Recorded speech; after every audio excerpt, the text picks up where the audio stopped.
Hello Aries, Sun, Moon, Rising, and Venus signs. Kamusta kayo? Sana ba'y nasa mabuti kayong kalagayan. Welcome back po sa Star Tarot.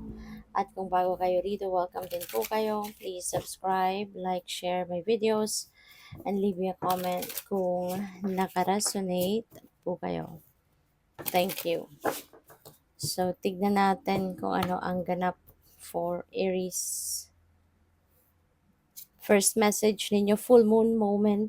Ayan, emotions high, release realization. So, siguro, you are experiencing some kind of, a different connection. Maaaring nagkakaroon kayo ngayon na parang weird na pakiramdam. Maaaring, baka ang iba sa inyo, baka nag-stargazing kayo, merong buwan, na present yung stars, yung gano'n. Iba kasi yung kapag tumitingin ka sa sky, may stars, may moon. Parang yung moon very magnetic kasi, 'di ba? Parang hinihila ka no ng moon at merong sinasabi sa iyo. Merong importanteng gabay or mensahe na ikino-connect sa'yo, kumbaga. Kaya maaaring magkakaroon ka dito ng weird na pakiramdam and all of a sudden, you may be getting downloads of information, downloads of inspiration na po pwedeng meron mga bagay na marirealize, 'di ba, regarding your current situation. Parang yung ano mo sa ngayon, meron ako nararamdaman na kaba. Baka pag nag-aano kayo, tumitingin kayo sa sky at parang nakatutok kayo yung mga mata ninyo sa buwan. Parang merong strong energy na parang nagfo-flow through you. Kumbaga, parang pumapasok sa katawan ninyo. That is a very powerful energy na maaaring galing sa universe, 'di ba? At naramdaman ninyo or nararamdaman ninyo yan because you are staring at the moon. At saka meron kayo dito sigurong marirealize about how you are going to approach your current circumstances, sa buhay ninyo. Parang meron ditong energy na pupukaw sa damdamin mo, pupukaw sa isip mo, 'di ba? And there could be um, intuitive messages dito that are very powerful na po pwedeng, alam mo yun, ang bilis ninyong ma-access, ang bilis ninyong ma-pick up ng message sa inyo ng divine.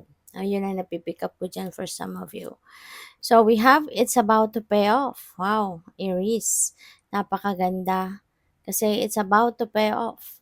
Yung kung ano man ang pinagkakaabalahan mo dito, source of income mo, trabaho mo, negosyo mo, lahat ng effort no, na binuhos mo dyan sa bagay na yan, it's going to pay off. So po pwedeng magkaroon na kayo ngayon ng maraming pera, makuha mo na, ma-receive mo na ngayon yung return of your investment, ma-receive mo na ngayon yung financial reward, 'di ba? Bilang bilang kapalit ng lahat ng sikap, tiyaga, dedication, 'di ba? Dugot pawis na inalay mo diyan sa ginawa mo, sa trabaho mo. And ngayon, 'di ba, it's going to pay off. No, you will be financially rewarded. So we also have fake and illusions. Pwedeng meron mga ano kayo rito, madidiskubre, na mga huwad, mga fake, 'di ba? Pwedeng fake na kaibigan, 'di ba? Fake na jowa, 'di ba? Alam mo 'yun, nagpa-pretend lang sila. Maaaring meron ditong sitwasyon na madidiskubre mo na yung jowa mo pala, alam mo 'yun, nakipag-ginowa ka lang because may hidden agenda pala siya sa'yo. Yung gano'n ba? Maaaring madiskubre mo na hindi naman talaga siya sincere sa pagiging jowa mo. It's just that ginamit ka lang niya for a certain purpose, puwedeng gano'n. Pero feeling ko ngayon, doon sa mga Aries na may ganitong sitwasyon, kasi of course, 'di ba, this reading is for the collective kaya may mga mensahe dito na magre-resonate sa'yo, merong hindi. And, doon sa nagre-resonate sa specific message na 'to, doon sa mga Aries na may ganitong sitwasyon, buti na lang, 'di ba, habang maaga madidiskubre mo na you're just being used by this person. Madidiskubre mo na walang walang, ang tawag dito, walang sinseridad 'no, yung taong ito sa'yo. Pupuwede rin na hindi lang ito yung jowa mo or pupuwedeng kaibigan ito. Maaaring merong nakikipagkaibigan lang sa'yo just because may kailangan siya sa'yo, yung gano'n. But it feels like to me that you'll be able to discover that sa ngayon. Madidiskubre mo 'to sa ngayon 'no, kung sino man 'tong mga nagsisinungaling sa'yo.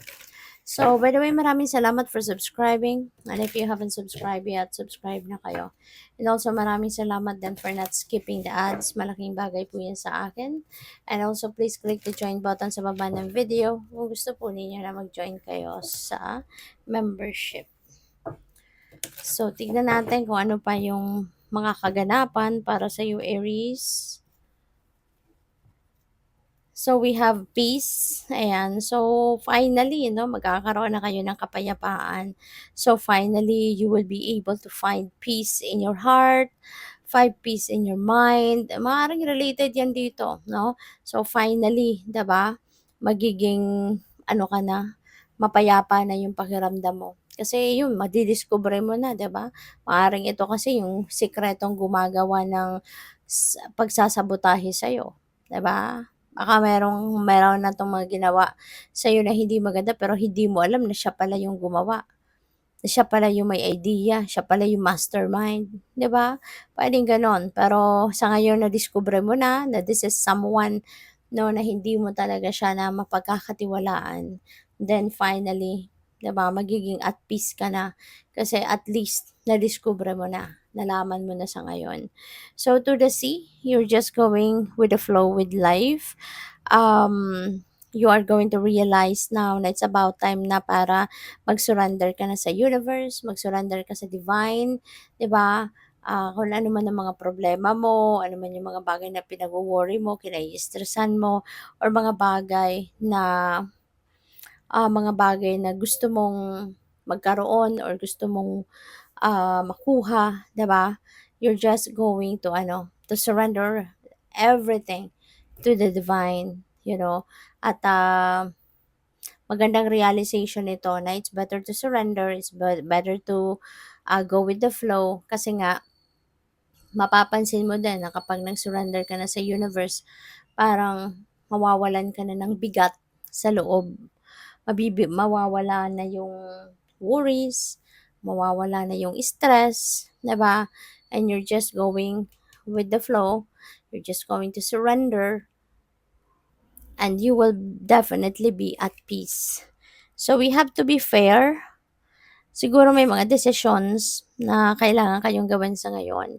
And ang maganda rito, kasi gusto mong pagtuunan ng pansin yan, gusto mong pag-isipan mabuti yan because you want to make sure na magiging patas ang decision mo.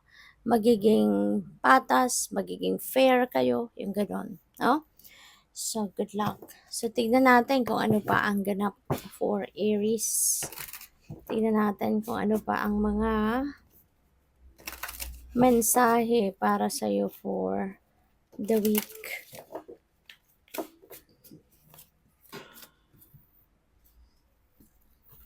So, we have Five of Cups, sadness. You know what? This could be related to this, kasi nga, kung kunyari, let's say for example, kaibigan mo yan, madidiscover mo na peking kaibigan. 'Di ba? Siguro nag-ano ka diyan eh. At some point, siguro malulungkot ka kasi baka tinuring mo talaga 'tong tunay na kaibigan. Baka nag-invest ka din diyan ng emosyon, 'no, pagmamahal, minahal mo din yung taong ito bilang isang kaibigan. Tapos all of a sudden, 'di ba, madidiskubre mo na peke pala ang pakikipagkaibigan niya sa'yo. Behind your back, maybe this person is creating, kung ano-anong kabulastugan against you, 'di ba? So, maaaring gano'n ang ganap kaya kahit papaano may lungkot, 'no? Kahit papaano meron kang siguro lungkot naman na nararamdaman, 'di ba, na tinuring mo 'tong tunay na kaibigan, pero ganito lang pala gagawin sa'yo. Kaya maaari 'no, na yung sadness na 'yan ay hindi mo maiwasang maramdaman, 'di ba?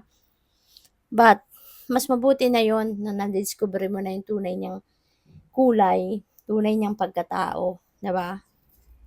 Lilipas din 'yan, kapag naano mo na 'yan, nag-sink in na 'yan sa'yo, lilipas din 'yan. We have Queen of Swords. So, ngayon, parang ang iba sa inyo dito is going to reclaim your independence, you know? For some of you, baka in the past, para sa iba lang sa inyo 'to, hindi para sa lahat. Baka yung mga nakaraang panahon, mga nakaraang buwan, weeks, you tend to be dependent on someone, 'di ba? For whatever reason, kailangan mong magdepende sa iba, kailangan mong umasa sa iba. Maaaring sa pilitan, 'di ba? Naaasa ka na lang sa kung ano yung maghihintay ka na lang sa kung ano ang sorry po, sa kung ano yung desisyon ng iba. Kasi maaaring pinupuwersa ka din, 'di ba? Na maghintay ka na lang sa kung anong sasabihin sa'yo, kung ano yung ididikta sa'yo, kung anong ituturo sa'yo, kung anong iuutos sa'yo, yung gano'n. But now this is good, 'no, na you are going to reclaim your independence. You are going to reclaim your freedom, 'di ba, over yourself. So, ngayon magpapakatapang ka na, magiging matapang, magiging confident ka na about yourself, na kaya mo din tumayo sa sarili mong paa. Kaya wala ka ng takot na bawiin, 'no, yung inyong kapangyarihan over yourself. We have the King of Swords. This could be someone na nakapag-advice sa'yo or nakatulong sa'yo na magkaroon ng linaw ang inyong isipan, na-enlighten ka siguro ng taong ito, maaaring nakausap mo siya, nakapag-advice ito sa'yo. No, that this is the right thing for you to do. Kaya maaaring kaya ka nagkaroon ng lakas ng loob dahil siguro nakausap mo kung sino man ito sa buhay mo, si King of Swords. This could be someone who gave you enlightenment at na-push ka, nakumbinsi ka, no, na siguro mga pagpapaliwanag nito sa'yo, maaaring nakumbinsi ka na yes, dapat talaga na mag-take action ka na, bawiin mo na yung kapangyarihan mo over yourself. So, good luck. Thank you for watching. Love and light. Namaste.